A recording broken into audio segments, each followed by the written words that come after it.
Иттің терісі де бар ма осы сатылады ма сонда? Сатылады.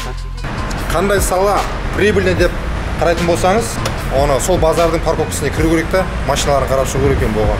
Анадардың сұраған бағасына айланып біраздан мен кірсем, маған бір баға айтады. Анадара бір баға айтады. Сапасын ажырату өте қиын. Кез келген швейный цехқа қажет заттардың барлығы осы жерден. Примерно маталар, примерно осындай нәрсе тігуі болады деп осылай бір-екі киім қойып қояды екен. Енді объемын айту өте қиын, өте үлкен себебі ең қымбат норковый курткалар осыдан жасалынатын болып тұрады. Бұлғар маталар, вот как раз жиһазға, норковый шубаларға арналған маталардың бәрі осы жерде. 1000 юандық затты, осы 1000 юан базарға апарады. Ең қымбат, ең нашар мата. Былай айтқанда көбісі біле бермейтін, көзге көрінбейтін салалардың қатарында да.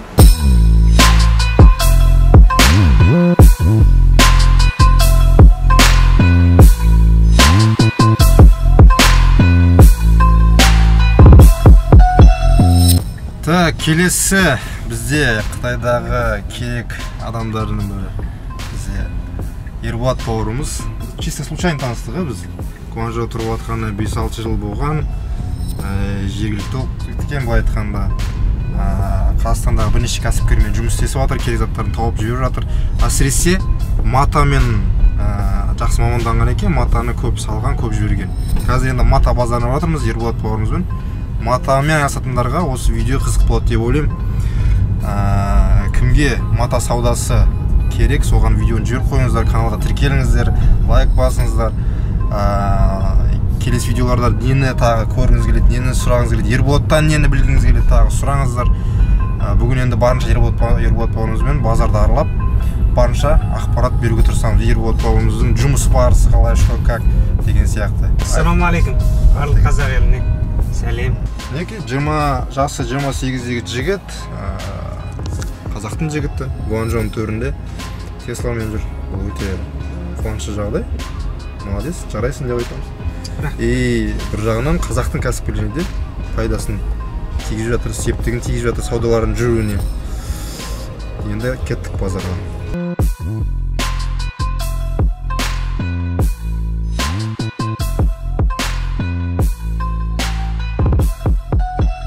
Қазақстанда қандай кәсіпкерлермен жұмыс істедің мысалы? Қандай зат сатып алатын адамдармен? Не жібердің дегенім ғой былай айтқанда осы уақытқа дейін? Заттар көп енді, бәрін жіберіп жатырмыз ғой. Тұрақты түрде алып отыратын жігіттер бар ма өзінен? Бар, киім бар. Киімді тұрақты түрде өзінен заказ беріп алып отырады, иә? Киімді тоже не істей аласың ба? Сапасын бәрін ажыратып айтып бере аласың ба? Киімге байланысты. Сауда базарынан, дүкендерден, фабрикаға барамыз. Фабрикаға барып аласыңдар, матаны өзіміз аламыз. Мысалы арнайы өзінің жаңағы дизайны бойынша, сұранысы бойынша сол матаны киімдерді тіктіріп бересіңдер.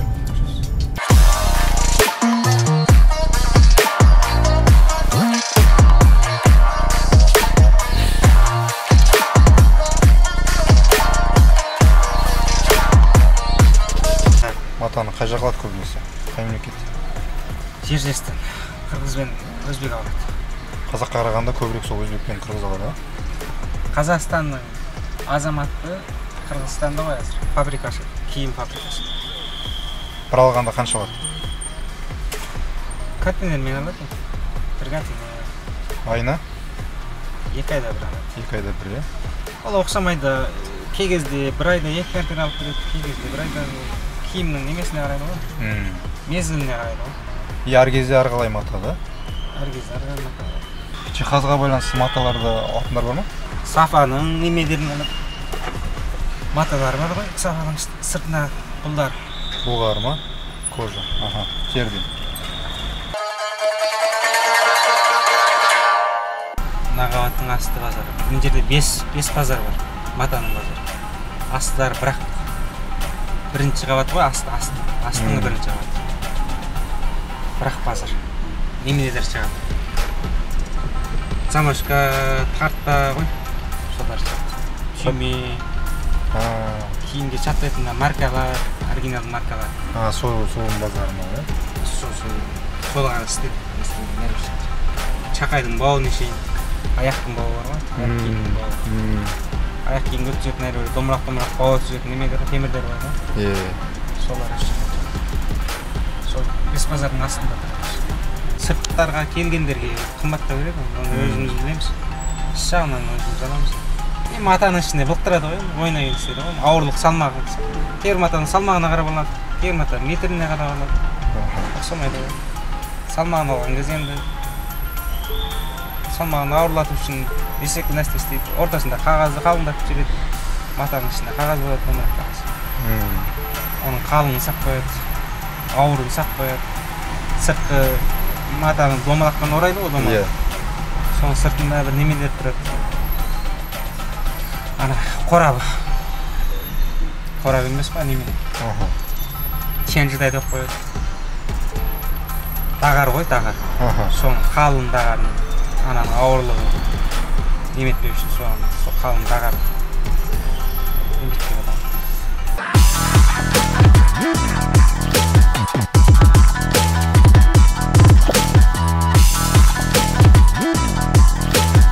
Самолетпен де жібересіңдер ма?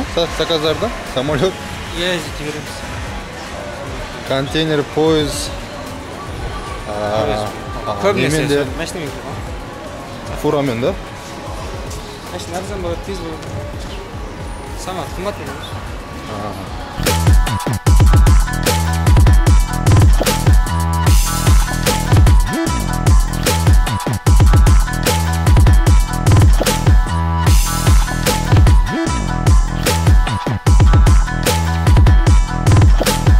Мына базар тек қана матаға арналған базар.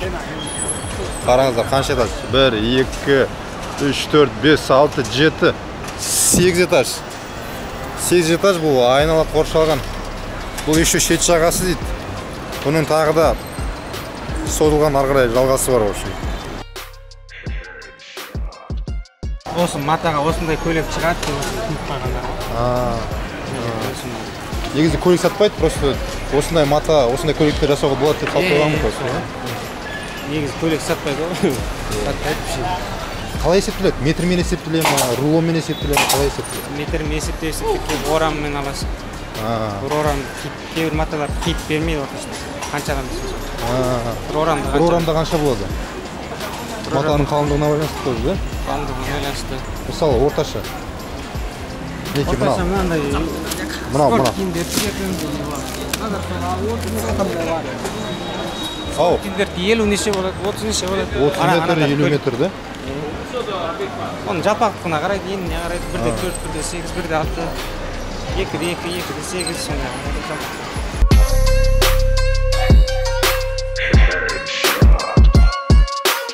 Насетің нәрсте болады.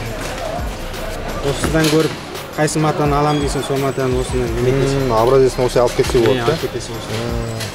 Қандай дүкенде қандай мата бар екенін ақырын білесің, содан оңай. Бересің осы мата дейсің. Өздері тауып береді, анасын көрпішті, анасын береді, қолды ұстатып. Сен соны заказын түсіресің ба, түсірмейсің ба, ол өзіңе байланысты.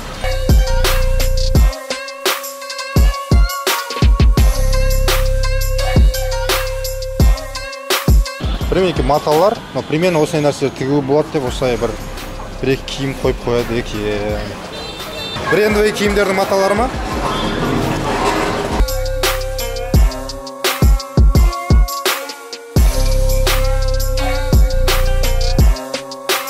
Мынау жақсы. Жазда рақат қой. Иә, мына мата мода болып отыр ғой қазір. Жазда рақат. Терің бірақ. Терді көп шығармайды одан, мынадан тер шығатын, сонда өзі ішіне қарайды. Теріні бірақ, аққан теріні бірақ ішіне қарайды.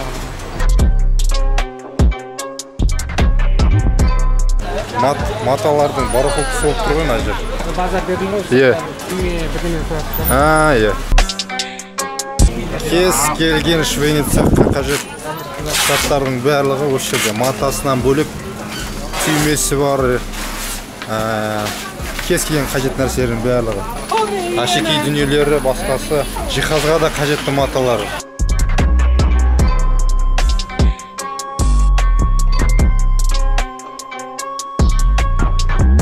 Осы жерден Мен әкеден сол тігіп алады да киім базарға.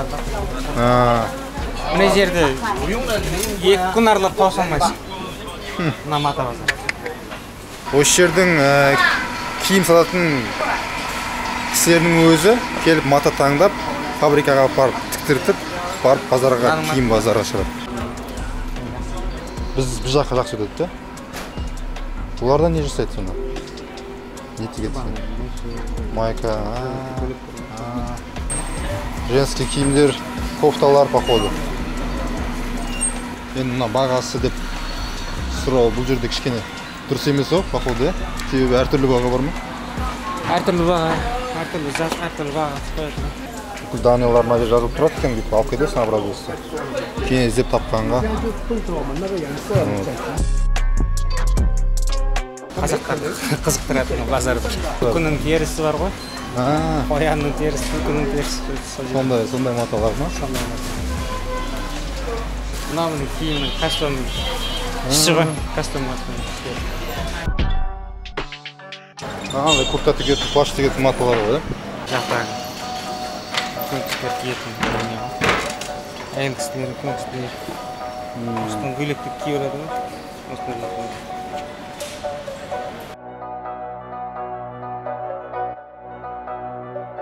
Базардың ішінде мотомен жүреді екен, Қаяқта жаяу қайтып арлап болады. Ендерге ана жерден бір дүкеннің затына мынадан қалай тасып, останның ақын тасысын. Остарға сап бересің, оны апарып бересің. Орчым алған кезде базардағы бәр кеп остарыма тастады ғой, базардағы осы. Қуанжыда киім сататын базардар болады ғой. Солар осы мотоларға береді. Солар жақын маған келеді. Қаруға бірдемелерге апарып береді.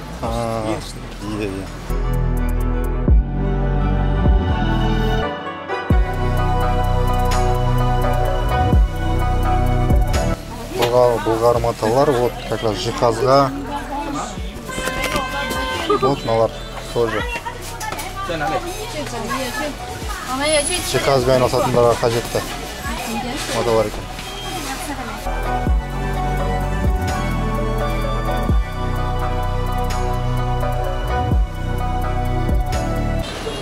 Бүкіл әлемге осы жерден былай айтқанда мата тарап жатыр. Гуанчжоу қаласындағы базар тек қана матаға арналған. Жиһазға, киімге, не нәрсеге керек мата барлығы бар. Жаңағы киім болатын болса, киімнің ашеки түймесі бар, замагы бар, басқа дүниелердің барлығы тоже осы базарда табылады екен.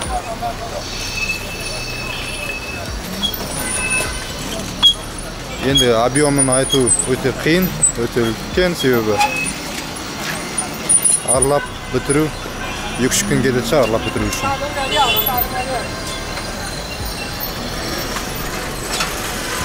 Ешкіммен қақтықсуға, ұрысып тұруға уақыттары жоқ. Бәрі бір жұмыс істеу керек. Оны дәл айттыңыз. Соғып қаса жүре береді. Иә. Бір ауыз кешір дейді болды. Андай, мен неге соғасың? Қылмайды, ауласып тұрмайды дейсің. Фабрикада жоқ. Өтеп тұратын уақыт жоқ оған.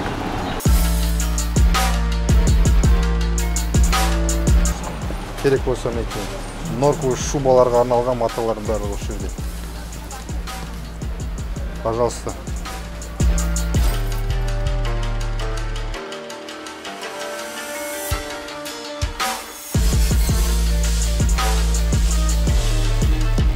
Мына жерде терінің иісі шығып тұр. Себебі терден жасалған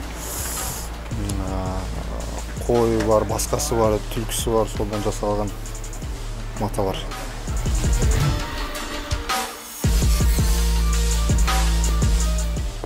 Базарда ең қымбат мата. Мама? Ең қымбат мата. Матаның көкесінің матасы. Білесіз соны екен? Не? Суда жүретін бар ғой? Борсық па? Су ішінде жүретін. Осыдан куртка тігеді ғой? Жоқ енді қандай жануар ол? Суда борсықтың терісі ме? Тышқан ғой, су тышқан.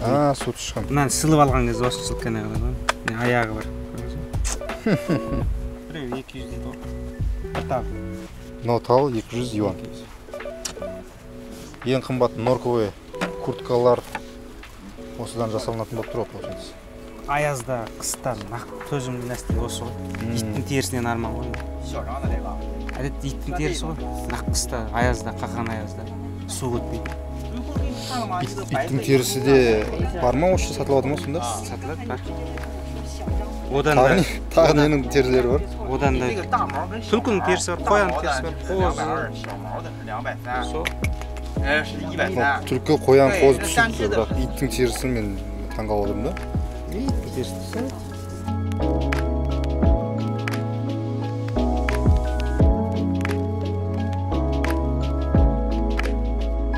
Қаншадан бар мата алып жатқан өзіңе? Өзіңнен ба? Иә. Адақта 3 кісі бар ғой. Bir кісі уақыт қалмайды. Енді қалған 2 кісі алады. Жақсы алады, иә? Жақсы алады. Өкістер тойға арналған мата алады. Көйлек, тойға арналған көйлек. Әдістердің көйлектері болады. Тігеді. Қазақстанның әдістерін. Сақанаға шыққан. Қанша алады бір алғанда? Контейнермен алады. Контейнермен алады. Бұл да негізі көзге көрінбейтін салалардың қатарына кіреді негізінде менің түсінігім. Себебі киімді бәрі түсінеді, киім алып барып сатуды. Хорошо. Оны жасап жатқандар біраз баршылық. Ал матаны алып сатып отырғандар апарып, ол санаулы деп ойлаймын негізінде. Тек қана Қазақстанға емес, ары қарай Ресейге, Өзбекстанға, Қырғызстанға, басқа тмд елдеріне осы ерболаттан тиімді бағада алып матаны соған ар жаққа өткізуге болады ғой. Былай айтқанда көбісі біле бермейтін, көзге көрінбейтін салалардың қатарында да. Бұл да бір жақсы мүмкіндік. Мысалы артық теңгесі бар, қандай салаға саларын білмей жүр. Пожалуйста, мен өзім кеңесім солай да. Жұрт істеп жатқанға қарамай, жұрт істемей жатырған бір көбісі біле бермейтін, жасырын жатқан салалар осындай мысалы. Соларға салған тиімдірек, негізі жақсырақ менің өзім ойым.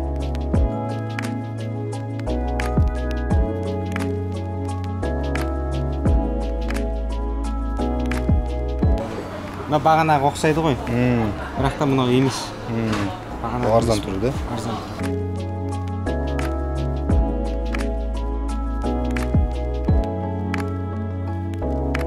Жаңа Ерболат айтып қалды да, кейбір маталар бар дейді. Сапасын ажырату өте қиын. Түсі бірдей, ұстаған кезде бірдей, бояуы бірдей, бірақ бағасы әртүрлі. Біреу қымбатырақ, біреу арзанырақ. Неге? Оның сапасын ажыратасың қай кезде, оны киім болып тіккен кезде. Бірнеше ай кигеннен кейін, бірнеше жуылғаннан кейін бірақ ажыратуға болады екен да. Сондай да жасайтын нелер бар екен, маталар бар екен.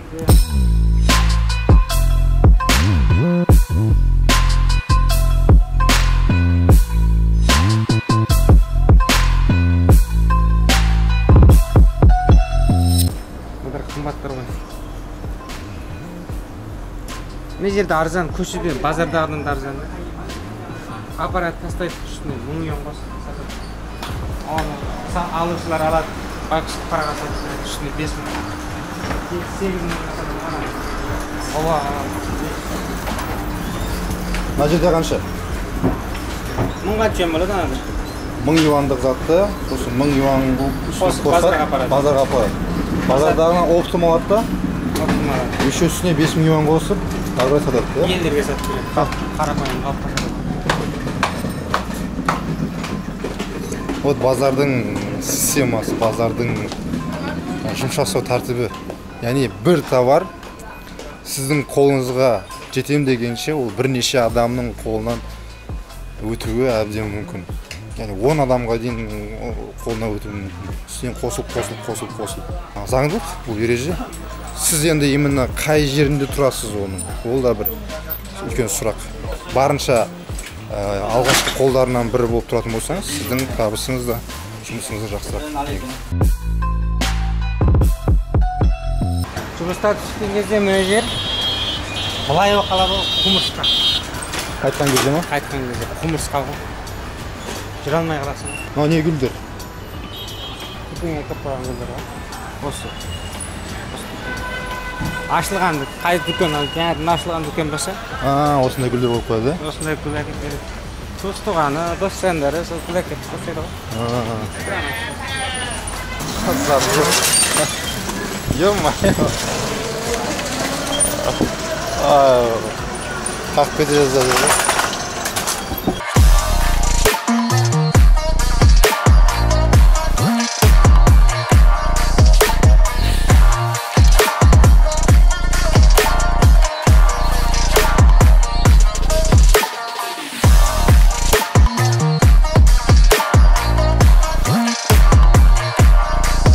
Вот джинсидің маталары. Енді бізде джинси тігетін цехтар бар ма жоқ па білмеймін, но в общем джинсиға керек матаның барлығын осы жерден жуады ғой, жуып шығады ғой. Жуғанда 10 неше жыл жуып тұратын адамдар болады кісілер. Соған өткен ұстаздар. Содар әдемі жуады. Енді 5-6 жыл болғандары белла жуып тастайды ғой джинси. Матасын апарасың. Джинсидің фабрикасы, жуатын фабрика деп қояды, оны бөлек болады. Қаланың шет жағында бір айдалада болады, оның ішінде химиялық заттар адамдар істей алмайды. Сыртына маңайында семьялар отырмайды. Өзі белгілі айдала жақта болады. Оның ішінде асфальт басқаратын бір қарт кісілер болады. Асфальт жуып шығады. Олар енді олардың 20 жыл болып кеткен, 10 жыл болып кеткен деді. Жаңадан фабрикалар құрылып жатқандар көп. Матаңды апарсаң, мына жерлерді жақсылап шығармайды ғой. Сызық-сызық мыналардың өзі бір техника бар. Мыналардың өзі жуып шыққан ойын бар. Әдемі жасағанға өзі үліп қойып неметеді. Оған да бір техника. Мыналардың өзі бір техника бар. Жесіде бөлінеді, 12 жіп, 8 жіп, 14 жіп. Маталар да бөлек болады. Біздікілер джинси ала ма, осындай мата ала ма? Мата алады енді, тіктіретіндер, осы жақта фабрикалары болады. Фабрикаларға енді білмедім мен олар. Джинсидің матасына көп немет кетпейді олар енді. Заказ түсірген кезде сол фабрикамен сөйлескенде бар, джинсидің матасын өзің аласың. Фабрикадан алсаң қымбат болып кетеді. Түсінікті. Жалпы мына жерде мынандай тағы бір мүмкіндік көріп тұрмын да, тек қана киім алып сата бермей, киім алып сатуға болады, бірақ киім сатқан кезде де дайын киімді емес, мына жақтан матаны алып фабрикаға заказ, тек қана тігуге заказ беретін болсаңыз, олай да киімді сатуға болады екен, жасатуға. Ол да бір жақсы жаңа табыс көзі, ол да бір арзан болуы мүмкін. Фабриканың өзі тігетін болса, матаны әрине қымбат жасауы мүмкін, сізге қымбатқа сатуы мүмкін деген сияқты.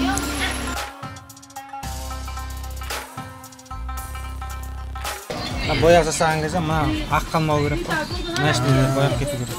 Астынан шығатын бояқ керек. Мына бетінен ұрған бояқ.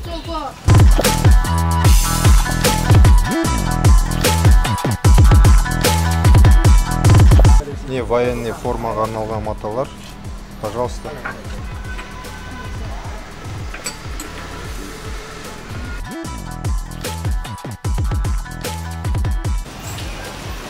Бояқ сұрап жатырмын ғой, бояққа 1-2 күн кетеді, 7 неше метрлік бояқ бұлға, сыртына бояқ ұрғанға. 1-2 күн кетеді, 2-3 күн ғой сол.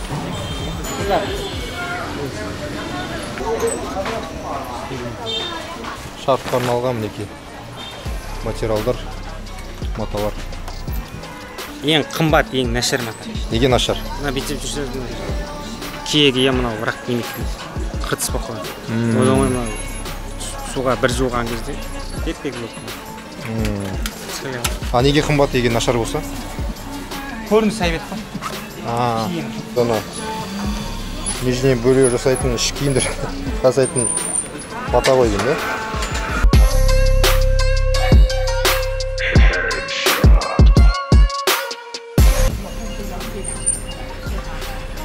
$96 юан ба?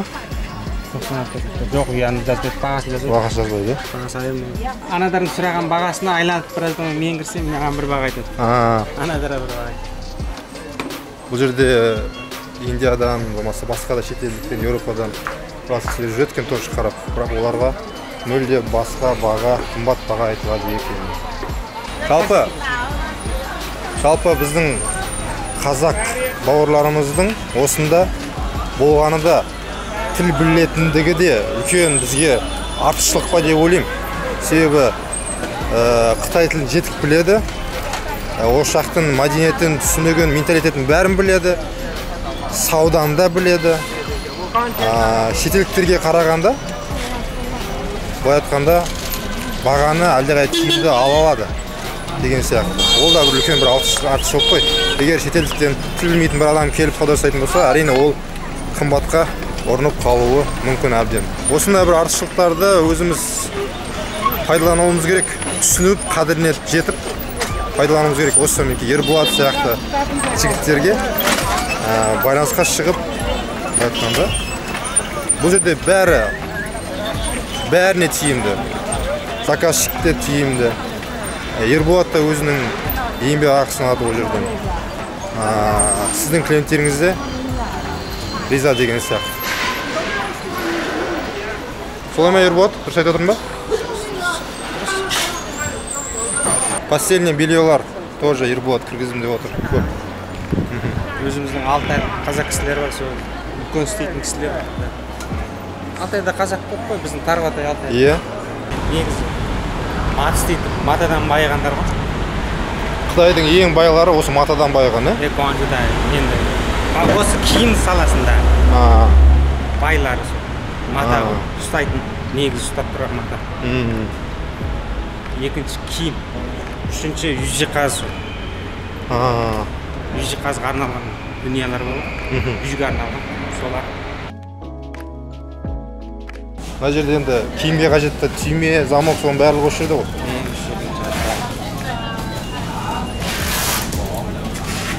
Киімді не нәрсе істеген сол бәрі өсіп.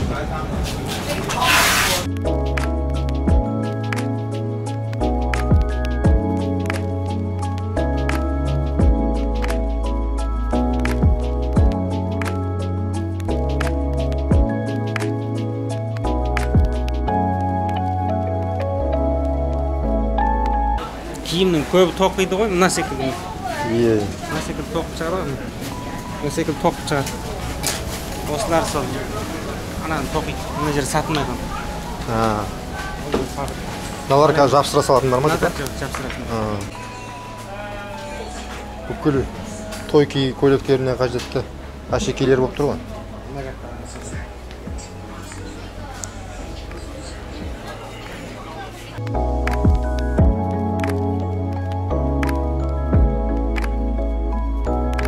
Нағыз тігіммен айналысатын кісілерге, швейный цехтары бар кісілерге келу керек, базар екен, шыны керек. Егер өзіңіздің тігін өндіріс орныңыз болатын болса, міндетті түрде осы базарға келу керек сізге. Қарау керек, Ерболатпен аралау керек, ненің не екенін білу керек, қарау керек. Немесе Ерболатпен байланысқа шығып, өзіңізге керек матаны заказ беру керек. Енді әрине азын-аулақ емес, барынша көп мөлшерде, себебі азын-аулақ болатын болса, тоже бағасы оған қымбаттап кетуі мүмкін деген сияқты. Өзіңіз цехыңыз бар болса, пожалуйста, осы жерде мата алыңыз, қажетті әшекей бұйымдарын алыңыз. Өзіңіздің өндіріс орныңыз болады, әлдеқайда арзанға киім шығаратын болыңыз.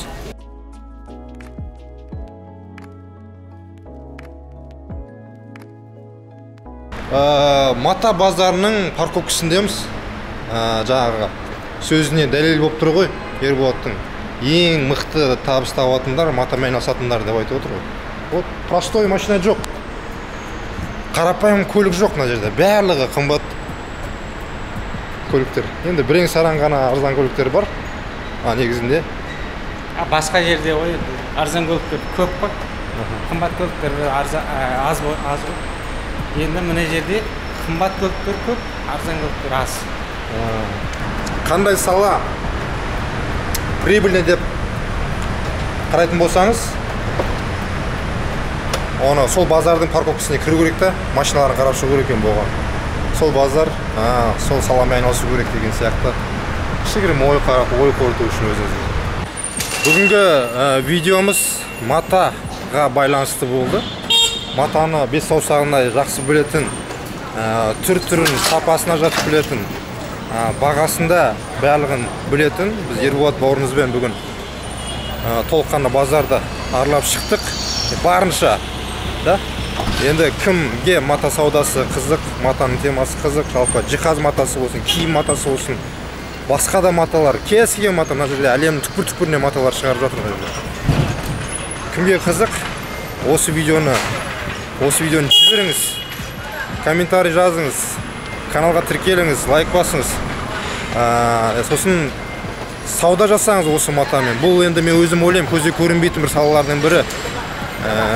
Киімде сатып сауда жасауға болады, алып сатып. Бірақ матасын алып, киімді осы жерден фабрикаға тіктіріп, тағы да сататын болсаңыз, ол әлдеқайда бағасы арзанырақ, тиімдірек болуы мүмкін. Олай да істеп көріңіз. Немесе басқа елдерге матаны жібертіңіз. Осы Ерболаттан алдыртып та мысалы. Пожалуйста, бұл жерде мүмкіндік жетеді. Барынша енді ақпарат пайдалы болды деп ойлаймын. Максимал түрде бүгін ақпарат бердік деп ойлаймын. Енді осы кішігірім еңбегімізді бағалап, каналға тіркеліп, лайк, комментарий жазып деген сияқты. Қалап кетіңіздер.